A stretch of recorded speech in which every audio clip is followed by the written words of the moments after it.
दोस्तों, जहाँ पर वक्त के वलीउल्लाहों की बात आएगी वहाँ पर हजरत मौलाना पीर जुल्फकार अहमद नक्शबंदी साहब का नाम सरे फहरिस्त होगा। मौलाना पीर जुल्फकार अहमद नक्शबंदी 1 अप्रैल 1953 को पंजाब के जिला झंग में पैदा हुए। हजरत ने 1967 में मैट्रिक की और 1971 में पंजाब यूनिवर्सिटी से BS 4 साल प्रोग्राम किया। 1976 में इलेक्ट्रिकल इंजीनियरिंग में BS किया और फिर लम्स यूनिवर्सिटी से ह्यूमन मैनेजमेंट रिसोर्स का कोर्स किया। हजरत दामद बरकातुम खेलों में भी बढ़ चढ़कर हिस्सा लिया करते थे और चैंपियन थे स्पोर्ट्स के। क्रिकेट टीम के कप्तान थे, फुटबॉल टीम के कप्तान थे, वगैरह वगैरह। हजरत दामद बरकातुम की जॉब अमेरिका में थी। हजरत अमेरिका में एक शुगर मिल में जनरल मैनेजर थे। आपके अंडर 35 फैक्ट्रियां काम करती थी। आपकी तनख्वाह एक दिन की 1 लाख रुपए थी और ये उस वक्त की बात है जब डॉलर का रेट पाकिस्तान में 18 रुपए का था। आपने ये नियत की हुई थी कि जब मेरी उम्र 40 साल की होगी तो मैं दुनिया की नौकरी छोड़कर अल्लाह पाक की नौकरी करूंगा। मैं अपनी बाकी सारी उम्र दीन के लिए वक्फ कर दूंगा। दोस्तों, जरा सोच कर बताइए कि एक दिन की तनख्वाह 1 लाख रुपए थी और डॉलर भी अपने पाकिस्तान में 18 रुपए का था। तो सोचिए अगर आज आपकी जॉब होती तो फिर एक दिन की कितनी ज्यादा कमाई होती। ये होती है निशानी अल्लाह वालों की। अल्लाह वाले माल दौलत से मोहब्बत नहीं करते हैं। आप फरमाते हैं कि आज तक मेरे दिल में जरा बराबर भी ख्याल नहीं आया कि ऐ काश मैं नौकरी कर लेता। आप फरमाते हैं कि मुझे बड़े की नौकरी करके इतना मजा आता है कि छोटों की नौकरी करने का दिल ही नहीं करता मेरा। आप बयान में फरमाते हैं कि मुझे हुजूर पाक सल्लल्लाहु अलैहि वसल्लम की जियारत 100 से ज्यादा मर्तबा हुई थी।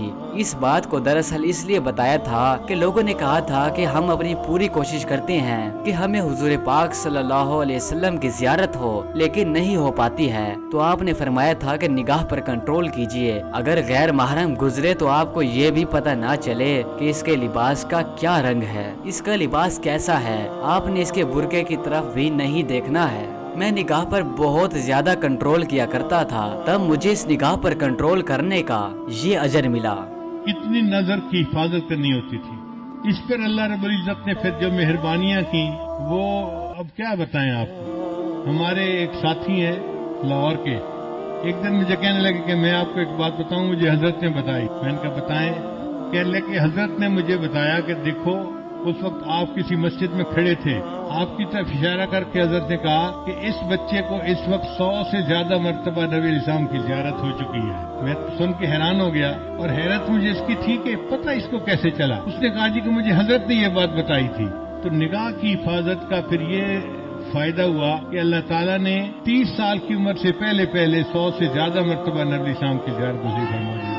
हजरत जुल्फकार अहमद नक्शबंदी साहब रूहानियत के बेताज बादशाह हैं। आपके बहुत सारे खुलफा और शागिर्द हैं। आपके अजीम तरीन शागिर्द में हजरत मौलाना खलीलुर रहमान सज्जाद नुमानी साहब शामिल हैं। हजरत के करीबी लोग बताते हैं कि हजरत की वालदा बचपन में फरमाया करती थी, ए जुल्फी तुम मेरे सामने खड़े हुआ करो, जब तुम मेरे सामने खड़े होते हो तो मक्खन ज्यादा निकलता है। हजरत की वालदा भी ये जानती थी कि मेरे बेटे को अल्लाह पाक ने बड़ा मकाम अता फरमाया है। आपके 2 साहिबजादे हैं। बड़े बेटे का नाम हबीबुल्लाह है और छोटे बेटे का नाम सैफुल्लाह नक्शबंदी है। आपने बहुत सी किताबें लिखी हैं। अगर आप हजरत की किताबों को पढ़ेंगे तो आपको यूं लगेगा कि आप इल्म के समंदर में तैर रहे हैं। हजरत कॉलेजेस, मदरसे और यूनिवर्सिटीज में लेक्चरार भी रह चुके हैं। हजरत का अंदाज़े बयां बहुत ही सादा है और निहायत ही प्यारा और दिल में उतर जाने वाला अंदाज है। आपको 1982 में पीर गुलाम हबीबुल्लाह नक्शबंदी साहब की तरफ से खिलाफत की इजाजत मिली। हजरत दामद बरकातुहुम ने बहुत सारे लोगों की जिंदगियों को बदला है। जब हजरत अमेरिका में थे तो बहुत सारे लोग सिर्फ हजरत की शक्ल सूरत को देखकर मुसलमान हो जाया करते थे, क्योंकि आप हर एक काम सुन्नत के मुताबिक किया करते थे। सुन्नत के मुताबिक दाढ़ी, सुन्नत के मुताबिक इमामा, सुन्नत के मुताबिक लिबास है और फिर इबादत का नूर अलग से चेहरे पर है। अगर आप हजरत से मिलने का शौक रखते हैं तो आपको जिला झंग में महदुल फकीर में जाना पड़ेगा। लेकिन अगर आप नहीं जा सकते हैं, अगर आप बैत होना चाहते हैं तो आप अपने शहर में हजरत के खुलाफा को ढूंढ लीजिए, तकरीबन हर शहर में आपके खुलाफा मौजूद होंगे। यही अल्लाह वाले ही तो हैं जिनकी वजह से हम सब बचे हुए हैं, वरना हमारे गुनाहों की वजह से जमीन कब की हमें निगल जाती, आसमान कब का फट चुका होता। अल्लाह पाक हजरत दामत बरकातुहुम की उम्र में इजाफा फरमाए, आमीन। जज़ाकल्लाह।